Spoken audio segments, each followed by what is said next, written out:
Hello दोस्तों, नमस्कार। स्वागत है आप सभी का अपने YouTube channel Avinash sir GS वाला में। दोस्तों, आज के वीडियो में हम लोग जीएस जीके के महत्वपूर्ण प्रश्नों को कवर अप करने वाले हैं। तो दोस्तों, आइए बिना देर के हुए हम लोग वीडियो की शुरुआत करते हैं। सबसे पहला क्वेश्चन है, अंतिम मौर्य सम्राट बृहद्रथ की हत्या किसने की? अंतिम मौर्य सम्राट बृहद्रथ की हत्या किसने की? दोस्तों, पुष्यमित्र शुंग ने। पुष्यमित्र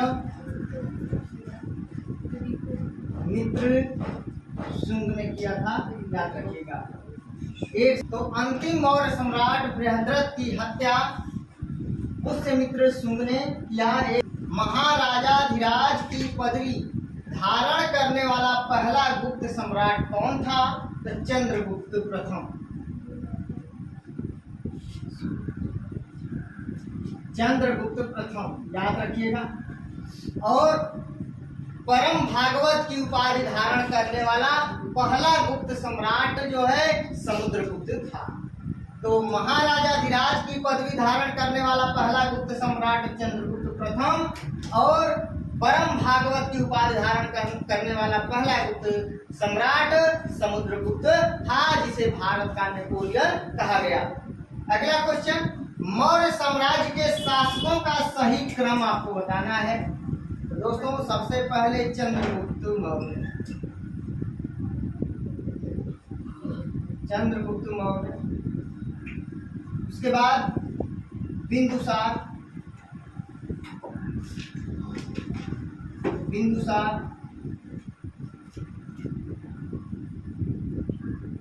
उसके बाद अशोक, उसके बाद बृहद्रथ।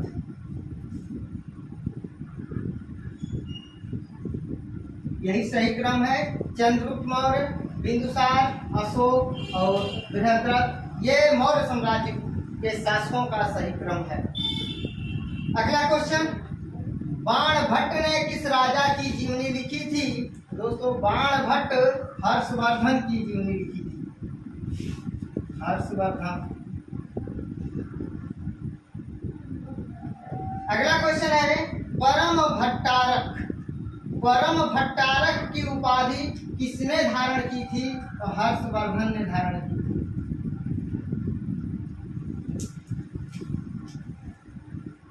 हर्षवर्धन ने धारण की। दोस्तों, अगला क्वेश्चन है, हर्षवर्धन को किस अन्य नाम से भी जाना जाता था? तो शिलादित्य।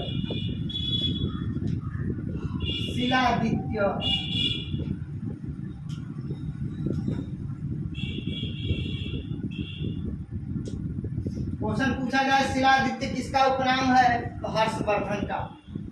अगला क्वेश्चन है, हर्षवर्धन ने अपनी राजधानी थानेश्वर से कहाँ स्थानांतरित की? तो कन्नौज।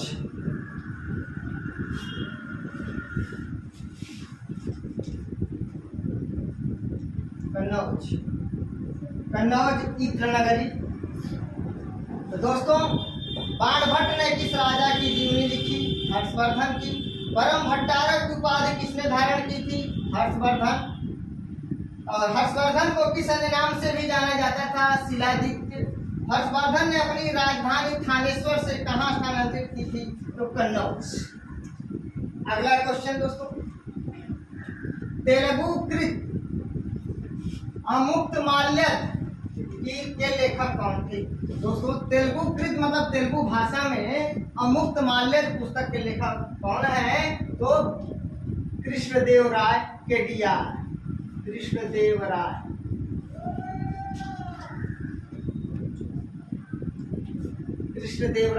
याद रखिए। अगला क्वेश्चन है, हैदराबाद के चार मीनार का निर्माण कब और किसने कराया था? हैदराबाद का चार मीनार, एक मकबरा और एक मस्जिद है। तो ये दोस्तों, इसका निर्माण किसने करवाया था? अर्थात चार मीनार का निर्माण 1591 ईस्वी में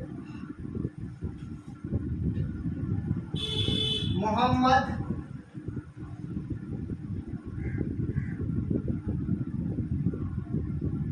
कुतुब कुली शाह ने किया था।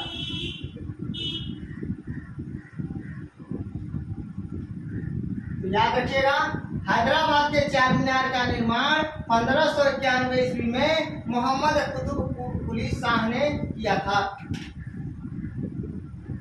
अगला क्वेश्चन है, 6 अप्रैल 1919 को किस एक्ट के विरुद्ध अहिंसक विरोध दिवस के रूप में मनाया गया? दोस्तों, 18 मार्च 1919 को रौलट एक्ट पारित कर दिया गया। रौलट एक्ट एक ऐसा कानून था जिसमें शक के दायरे में किसी भी व्यक्ति को नजरबंद कर लिया जाता था, गिरफ्तार कर लिया जाता था और उस पर बिना मुकदमा चलाए उसको एकदम बंदी बनाए रखा जाता था। इसके लिए न दलील, न अपील, न वकील वाला कानून कहा गया। रौलट एक्ट को नो दलील, नो वकील, नो अपील वाला कानून कहा गया। गांधी जी ने रौलट एक्ट को काला कानून कहा। और याद रखिएगा, रौलट एक्ट के विरोध में 6 अप्रैल 1919 को रौलट सत्याग्रह की शुरुआत हुआ, गांधी जी ने किया था रौलट सत्याग्रह। और दोस्तों, रौलट सत्याग्रह की शुरुआत 6 अप्रैल 1919 को हो गया। उसके 3 दिन के बाद 2 महत्वपूर्ण नेता सतपाल और सैफुद्दीन किचलू को गिरफ्तार कर लिया गया। सतपाल और सैफुद्दीन किचलू को गिरफ्तार कर लिया गया। याद रखिएगा, उनको छुड़ाने के लिए 13 अप्रैल 1919 को जलियांवाला बाग में भीड़ इकट्ठा हो रही थी बैसाखी के दिन। और 13 अप्रैल 1919 को जनरल ओ डायर ने निहत्थे लोगों पर गोलियां चलवा दी और वही 13 तारीख को जलियांवाला बाग हत्याकांड कहा गया। वही 13 अप्रैल 1919 जलियांवाला बाग हत्याकांड के नाम से विख्यात हुआ। तो जलियांवाला बाग हत्याकांड 13 अप्रैल 1919 को हुआ। 9 अप्रैल 1919 को सतपाल और सैफुद्दीन को गिरफ्तार किया गया। 6 अप्रैल 1919 को रौलट सत्याग्रह की शुरुआत हुआ और 18 मार्च 1919 को रौलट एक्ट पारित कर दिया गया। तो दोस्तों, रौलट एक्ट के विरुद्ध में अहिंसक विरोध दिवस के रूप में मनाया गया 6 अप्रैल 1919 को। तो रौलट एक्ट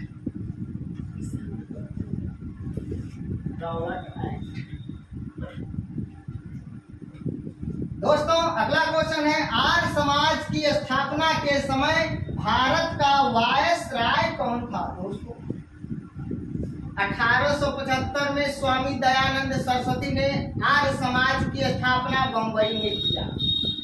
1875 में आर्य समाज की स्थापना स्वामी दयानंद सरस्वती ने किया बंबई में। उस समय भारत का वायसराय लॉर्ड नॉर्थब्रुक था। लॉर्ड नॉर्थब्रुक था।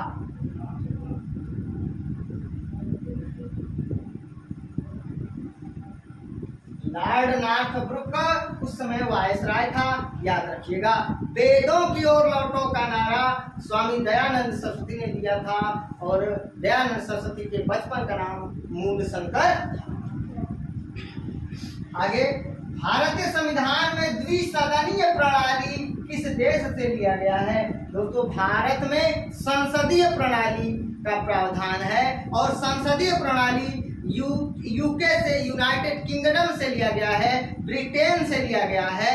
और ब्रिटेन में द्विसदनीय प्रणाली है अर्थात संसदीय प्रणाली है और द्विसदनीय प्रणाली को ही भारत में भी अपनाया गया है अर्थात संसदीय प्रणाली को। तो याद रखिएगा, भारत में संविधान में द्विसदनीय प्रणाली अर्थात संसदीय प्रणाली यूके से लिया गया है, यूनाइटेड किंगडम से लिया गया है, ब्रिटेन से लिया गया है, यूके से लिया गया है, यूनाइटेड किंगडम।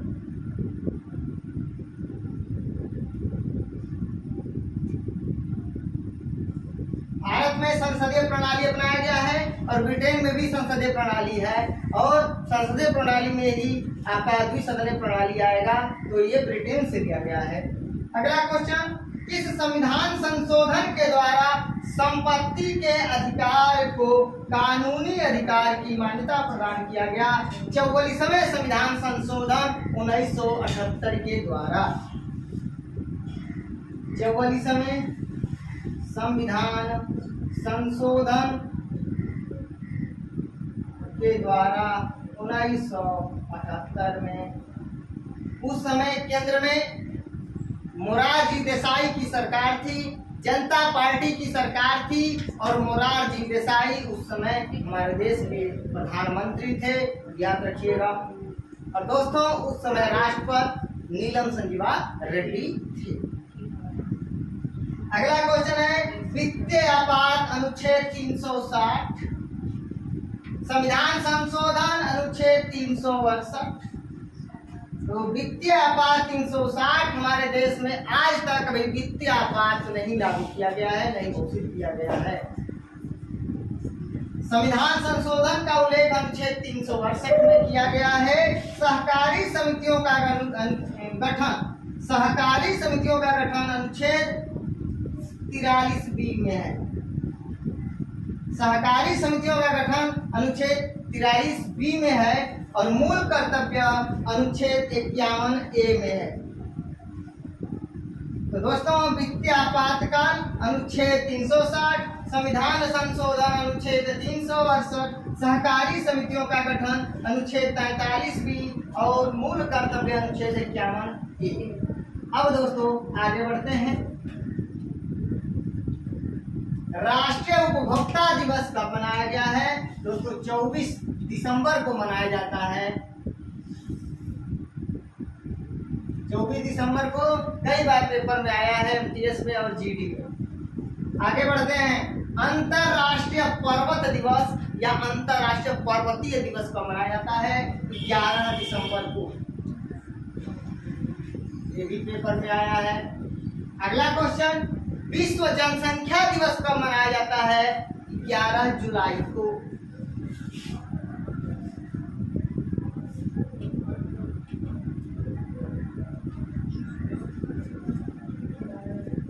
आगे क्वेश्चन दोस्तों, India of my dreams, India of my dreams पुस्तक के लेखक हैं महात्मा गांधी।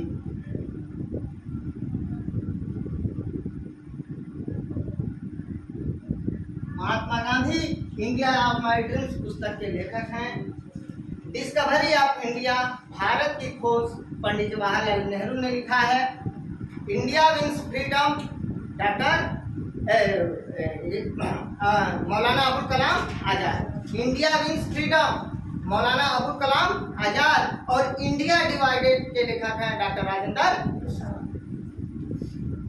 अगला क्वेश्चन है, Sita warrior of Mithila, Sita warrior of Mithila पुस्तक के लेखक हैं अमीश त्रिपाठी। अमीश त्रिपाठी।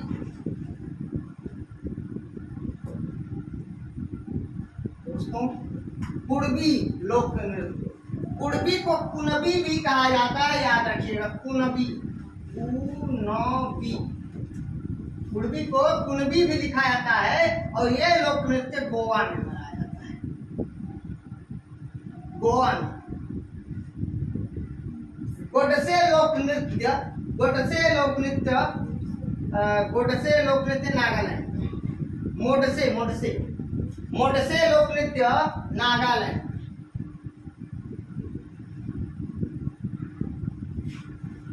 गराड़ी लोक नृत्य पांडिचेरी। पाइक लोक नृत्य उड़ीसा, याद रखिएगा। तो कुणबी या कुणबी लोक नृत्य गोवा में, और मोडसे लोक नृत्य नागालैंड में। दोस्तों अगला क्वेश्चन की बात करते हैं। प्यूर्टो रिको खाई, प्यूर्टो रिको खाई किस महासागर में है? अटलांटिक महासागर, अटलांटिक महासागर।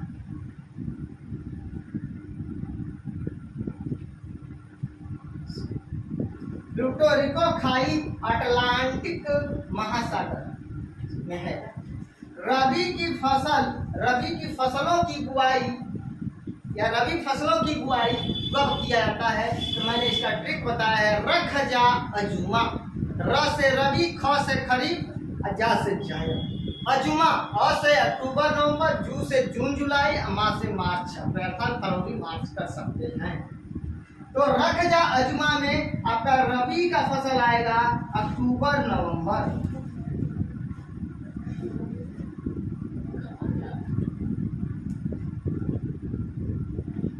मतलब आप सीधी सी बात समझ सकते हैं, जो फसल ठंडी में बोई जाती है वह आपका रबी की फसल होता है।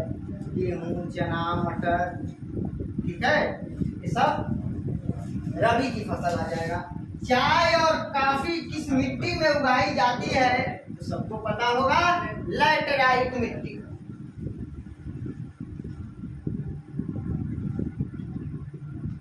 लैटेराइट मिट्टी।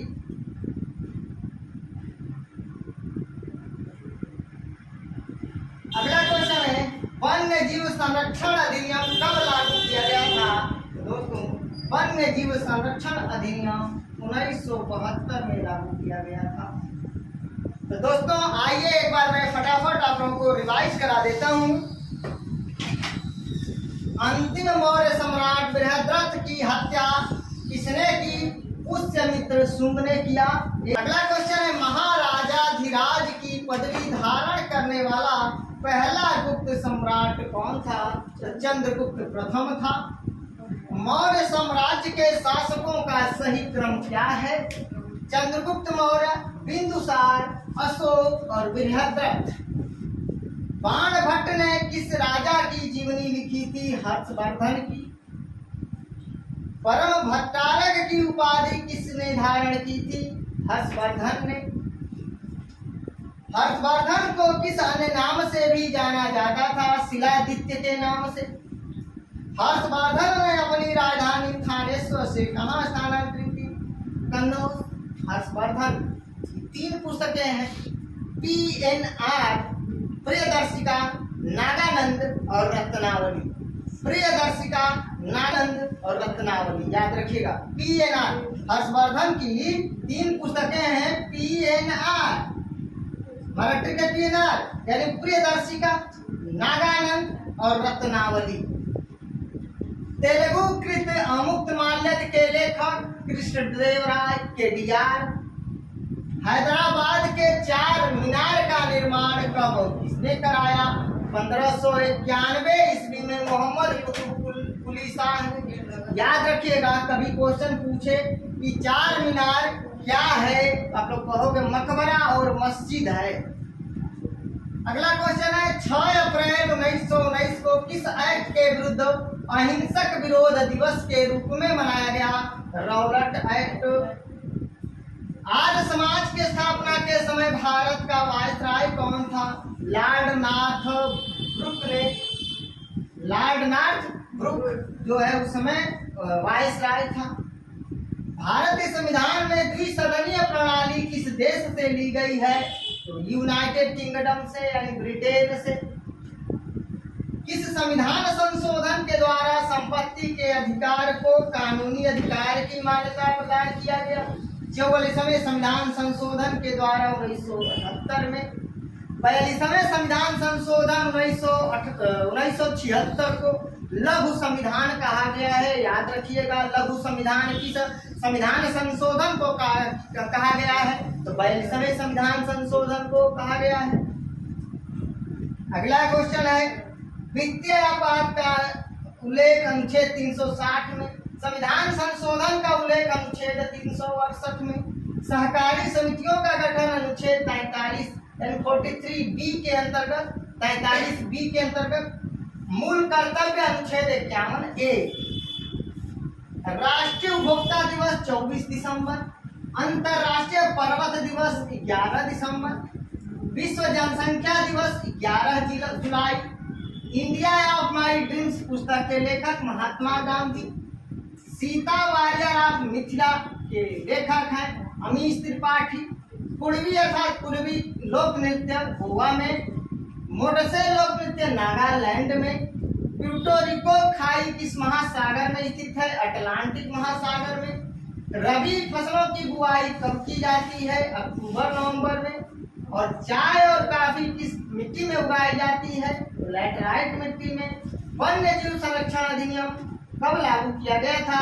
1972 में। और वन्य जीव संरक्षण अधिनियम 1972 के अंतर्गत 1973 में टाइगर प्रोजेक्ट अर्थात बाघ परियोजना की शुरुआत किया गया और 1992 में हाथी परियोजना या एलिफेंट प्रोजेक्ट का शुरुआत किया गया। दोस्तों, जिसे स्क्रीनशॉट लेना हो स्क्रीनशॉट ले सकते हैं।